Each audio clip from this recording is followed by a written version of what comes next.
Kembali lagi dibongkar, meneropong asam jadi nyata. Episode kali ini kita kedatangan sosok yang luar biasa nih. Beliau sebagai ketua relawan Bala Anies. Kita sambut yang meriah, Mas Sismono Laude. Apa kabar, Mas? Sehat, alhamdulillah. Gimana kabarnya? Lama gak ketemu. Alhamdulillah baik. Langsung aja berarti nih ya. Boleh. Ini kan ngobrol-ngobrol santai ya. Iya. Kenapa? Apa sih maksudnya? Apa sih ini Bala Anies nih?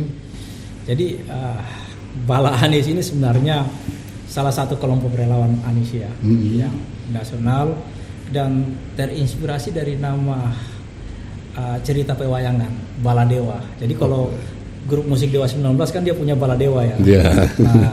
Nah di cerita pewayangan itu ada Bala Dewa, itu saudara dari Krishna. Jadi dia betul-betul menjadi pendamping Krishna dalam rangka menyelamatkan bumi. Jadi makanya yang kedua, Bala itu dalam cerita-cerita kesusastraan ya, itu artinya kan tentara, Bala tentara. Yeah. Jadi Bala Anies itu sebenarnya tentara Anies yang memang dalam tipikal sebagai seorang relawan. Jadi kita siap menjadi pengawal Anies, dalam tanda tentara Anies, dan siap memberikan informasi terkait Anies, prestasi Anies, keunggulan Anies, dan kebetulan Anies saat ini adalah salah satu sosok pemimpin yang sedang dan hingga tahun ke depan ya itu sangat dibutuhkan oleh masyarakat. Ya. Sampai lupa nanya juga tadi. Kenapa sosok Anies Baswedan akhirnya yang diusung? Nah, kalau Anies ini ada dua ya. Kan otomatis cara pandang yang sifatnya objektif, yang kedua hubungan. Jadi soal hubungan memang saya nggak bisa pungkiri dan orang tahu ya, kalau saya itu punya hubungan dekat dengan Anies dan itu sudahlah berlaku ya sejak beliau masih S3 di Amerika. Saya udah tahu. Kemudian beliau juga senior di organisasi Gerakan Anies. Ya dari situlah kita memahami sosok Anies. Jadi sejak muda Anies itu terlihat sosok pemimpin yang visioner. Nah, saya kenal ibunya, ayahnya, dan dari perkenalan itu Anies ini konsisten visionernya sebagai pemimpin. Nah, saat beliau kemudian menjadi inisiator Yayasan Gerakan Indonesia Mengajar, itu kan di kala itu ya, itu kan sebuah gerakan yang betul-betul masih baru di Indonesia, dan bagaimana menghidupkan roh kerelawanan anak-anak muda untuk bisa berjuang di sudut-sudut desa ya, daerah 3T ya. Orang yang bahkan kuliah di luar negeri yang seharusnya dia setelah kuliah bisa kerja di perusahaan besar, dia mau mengajar di sudut-sudut pelosok negeri. Itu memang karena terinspirasi. Jadi gerakan itu awalnya gerakan sosial pendidikan, tetapi di satu sisi sebenarnya itu gerakan kebangsaan. Karena itu secara tidak langsung simpul-simpul kebangsaan, ada yang ngajar dari Sulawesi, dari Sumatera, Kalimantan, itu menyatu di suatu tempat, kemudian memberikan inspirasi, membangun daerahnya, membangun Indonesia. Nah ini kan cara berpikir kebangsaan yang sangat inovatif. Dan kemudian beliau memimpin jadi Paramadi dan jadi menteri pun. Waktu itu ada Gerakan Indonesia Mengajar, banyaklah prestasinya. Nah konsistensi kepemimpinan ini membuat kita yakin Pak Anies adalah pemimpin terbaik. Apalagi misalnya sudah memimpin Jakarta ya. Udahlah, gak usah kita cerita prestasi dan kekuatan Jakarta, udah banyak di lini masa. Kan kelihatan kan bro, gimana. Jadi memang Anies prestasi, keunggulan, karakter bagi kami sesuai dengan tantangan Indonesia ke depan, dan insya Allah Indonesia ke depan layak dipimpin oleh Anies Baswedan. Mantap. Nah kalau relawan ini sendiri persebarannya di Indonesia seperti apa? Nah kalau persebaran saya pribadi ya, relawan Anies, Bala Anies ini ada yang di Sulawesi Tenggara, ada yang di Mataram, Maluku Utara, ada yang di Jogja. Jadi sebenarnya hampir semua, Kalimantan juga ada ya. Hanya begini. Jadi banyak orang-orang yang menghubungi saya ingin dirikan relawan atas nama Bala Anies. ada juga yang ingin dirikan atas nama lokalitas. Nah, saya sarankan terserah kalian bagaimana bagusnya. Banyak relawan bukan berarti saling kompetitor. Nah, banyak relawan itu bagus. Yang penting visinya cocok. Visinya sama, bagaimana menelurkan, memberi transformasi pada gagasan Anies. Itu aja sih.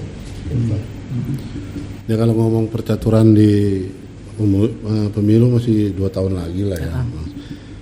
Kalau ngomong dari sosok Anies sendiri, pandangan beliau terhadap pemilu pernah ngobrol atau gimana gitu? Oh enggak sampai sana. Enggak sampai sana. Bahkan saya dirikan relawan ini Anies nggak tahu. Oh gitu. Jadi karena nggak tahu, otomatis kan kita nggak cerita tentang pemilu 2024 ya, nggak ada sama sekali itu. Tapi bahwa Pak Anies dalam beberapa kesempatan juga memberi bekal inspirasi pada anak-anak muda bahwa negara ini harus diisi orang-orang yang baik juga. Orang-orang yang baik tidak jangan sampai lumpuh dalam berpolitik. Mereka harus punya akses. Nah, karena kita ngomong masalah pemerintahan itu kan punya konsekuensi terhadap pemilu. Iya. Nah, sebenarnya Anies memberi gambaran bahwa siapapun dia, apapun latar belakangnya, pemikirannya, karyanya itu harus bisa disumbangsikan pada bangsa ya lewat pemilu 2024 ataupun pemilu sebelumnya kayak gitu. Ya kalau di mata Mas sendiri nih sebagai relawan, kemarin memang sempat dipasang-pasangkan. Nah, Anies sendiri pasang-pasangkan, ada kita sebut AHY, lalu Puan, lalu ya sebut Ganjar dan lain sebagainya. Menurut Mas, ini idealnya seperti apa? Ya ini kan memang netizen kita gini ya.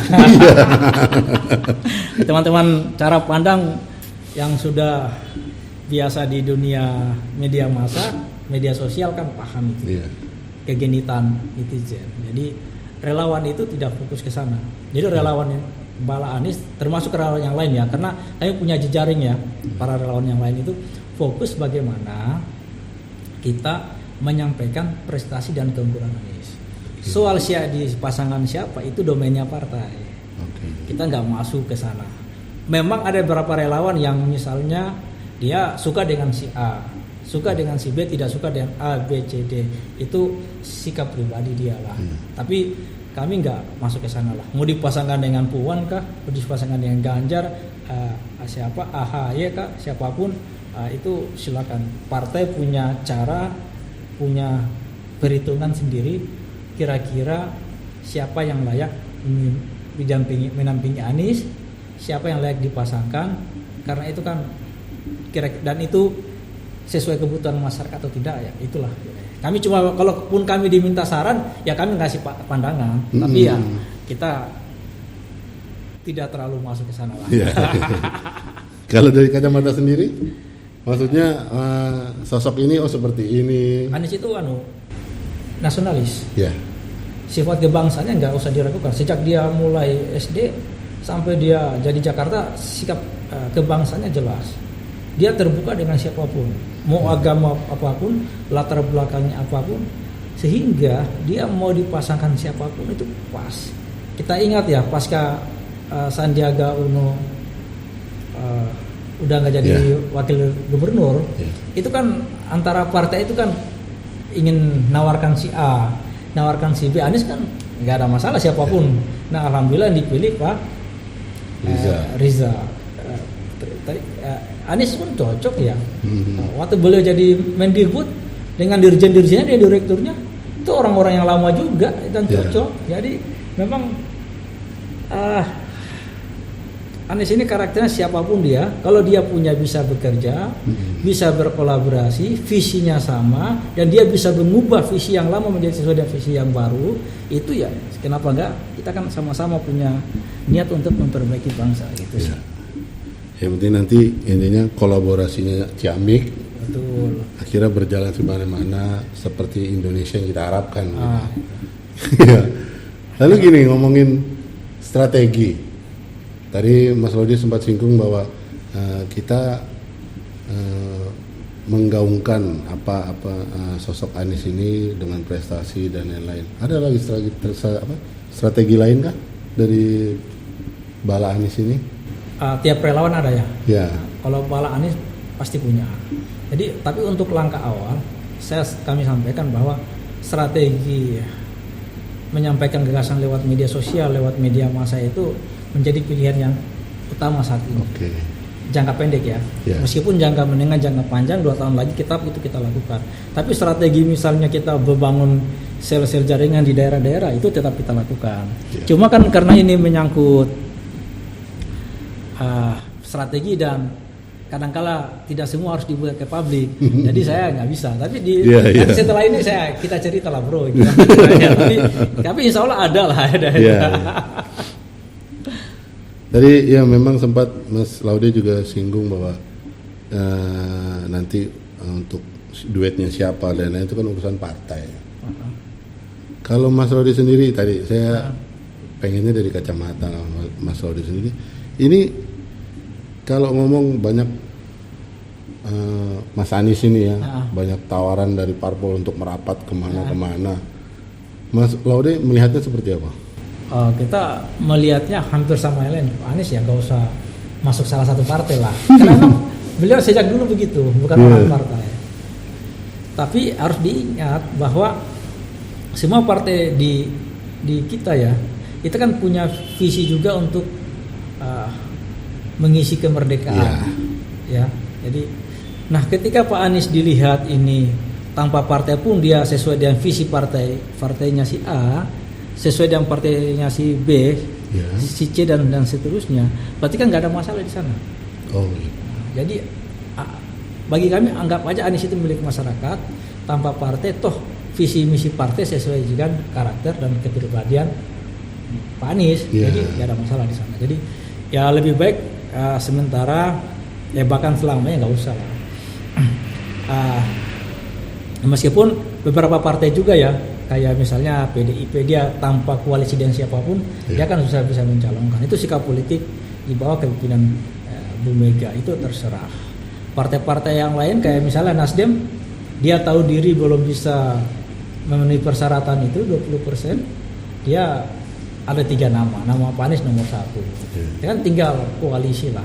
Jadi kalau Mas Anies misalnya masuk satu partai, ya pasti punya dampak buat partai-partai lain. Lebih baik independen seperti sekarang, visinya sama dan ya kalaupun terpilih ya udah tujuannya sama juga buat bangsa. Kalau ngomongin survei, ya di beberapa media nasional pun survei kan muncul banyak survei gitu ya, maksudnya, dan itu terjadi pergeseran posisi terkadang per 3 hari, per 2 hari. Memang kita sebut Anies selalu berada di atas. Kalau survei ini menurut Mas Laude gimana? Maksudnya akhirnya bikin tambah pede atau? Jadi ini survei itu kita kan sudah 1 dekade ya, mengalami sistem demokratisasi yang sifatnya liberal seperti ini. Peran-peran survei itu kita paham, bukan orang baru lah. Jadi survei di awal-awal itu betul-betul menjadi salah satu rujukan ilmu pengetahuan para partai untuk memotret seseorang. Tapi di 5 tahun terakhir ini itu udah berubah. Orang udah paham partai ini, survei ini punya siapa di belakangnya, ya kan? Dia apa hanya lembaga survei atau memang dia sebagai marketing politik si A? Atau karena begini, tiba-tiba misalnya sosok A ya, dia nggak pernah nama, tiba-tiba muncul nomor 1. Nah, ini kan tiba-tiba Anies dalam 1 minggu nomor 1, tiba-tiba dikasih nomor 3. Nah, tiba-tiba misalnya partai P titik I misalnya tidak mencalonkan Anies karena tidak, menurut dia masyarakat tidak memilih Anies, kan aneh juga. Jadi memang ini survei ini sebagai alat demokratisasi, tapi bisa digunakan untuk kepentingan pencitraan sekaligus mempengaruhi opini publik. Jadi kita udah tahu, tapi kita punya keyakinan, kita kan selalu bergerak ke bawah nih, bro. Bergerak ke bawah daerah-daerah. Itu kalau Anies itu luar biasa. Jadi orang itu ke Anies insya Allah bagi kami kita yakin. Bahkan saking takutnya dengan Anies, ya. Lembaga survei itu kan gini, buat rekayasa, buat opini publik, Anies itu tidak masuk lah karena bla bla bla bla. Tetapi setiap ada Anies melakukan sesuatu selalu diserang. Betul. Bahkan pernikahannya anak Anies ini pun diserang karena pakai kebaya Jawa, kebaya Jogja ya. Padahal dulu Anies sama Ferry itu nikah itu pakai budaya Jogja. Anies besar di Jogja. Jadi Anies lahir di Kuningan tapi sejak kecil ke Jogja dan itu dia budayanya memang budaya Jogja. Jadi nah hal-hal yang begini kan Pak Anies ngomong A lagi dihantam lagi. Ya berarti kan ada ketakutan. Kalau emang Pak Anies surveinya kecil, si A surveinya besar, ya udah biarin aja kan gitu ya istilahnya. Tapi kalau pandangan Mas Laude ini ya tadi kegenitan netizen tadi ya. Ya nggak usah sebut tadi pernikahan, lalu kemarin JIS apalah disangkut-sangkut pautkan dengan warga sana seperti apa dan lain-lain, sampai salah satu calon presiden tuh dari parpol mana gitu, yang dia kejeblos itu di sana. Kayaknya musuhan banget gitu kan. Itu gimana? Tapi udah terbantahkan kan? Iya. Barusan 2 hari ini mantan wakil menteri ATR ya, yang kader partai itu juga. Saya nggak sebut nama partainya ya, karena partainya kayak kegenitan nih partainya, nggak usah disebut aja. rugi cara pandang nih kalau sebut partainya. Kita kan nggak mau sosialisasikan partai yang nggak punya basis data itu. Jadi kalau misalnya dia kan otomatis dia langsung mengatakan di antara calon-calon pemimpin daerah yang layak meneruskan Pak Jokowi itu ada Pak Anies. Ya kan kayak itu loh. Partai yang selama ini yang pimpinannya itu kejeblos, rekayasanya kejeblos. Nah, tiba-tiba dia dukung Anies. Nah, terus mereka ribut Pak. Nggak ada. Bro ini pasti dia tahulah sikap partai. Tapi ya realnya begitu. Sebelumnya orang dekatnya Ahok dulu ya dari partai itu juga yang jadi pemimpin kan dukung juga si Anies. Pak Anies kan. Nah ini kan menunjukkan ini memang akhirnya rekayasa drama sosial itu yang sifatnya di media sosial itu terbongkar semua, dan yang membongkar orang-orang di dalam mereka. Nah, inilah disebut sebagai ya kutukan juga. Iya lucu juga maksudnya. Ya di satu sisi mungkin memang Mas Aniesnya hebat gitu ya, maksudnya dengan prestasi. Yang kedua ya tadi bahwa ini partai juga mungkin punya kepentingan ya, pada akhirnya. Dia kepentingan pertama PII itu dia kan hanya ingin elektabilitasnya naik. Karena dia saat ini yang paling tinggi elektabilitasnya partai pimpin calon presiden nggak Pak Anies. Dan dia dalam teori komunikasi ketika dia serang orang paling tinggi itu, popularitas Pak Anies juga otomatis menggeret dia. Dia menjadi bagian dari itu. Otomatis yang diomongin Anies adalah I. Itu aja diomongin itu. Jadi dia pingin popularitas naik. Tapi elektabilitas partai itu ya masih 0, lah saya yakin.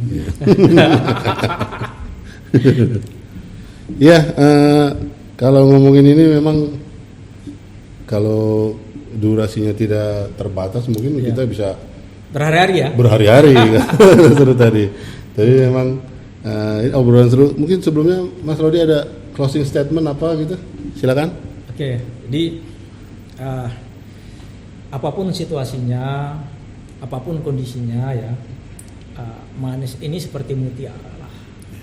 Mau di dalam rekayasa sebagaimanapun ditempatkan di lumpur pun yang warna hitam, yang namanya mutiara tetap mutiara. Dia selalu bersinar dan mutiara itu disayang oleh siapapun ya suka mutiara.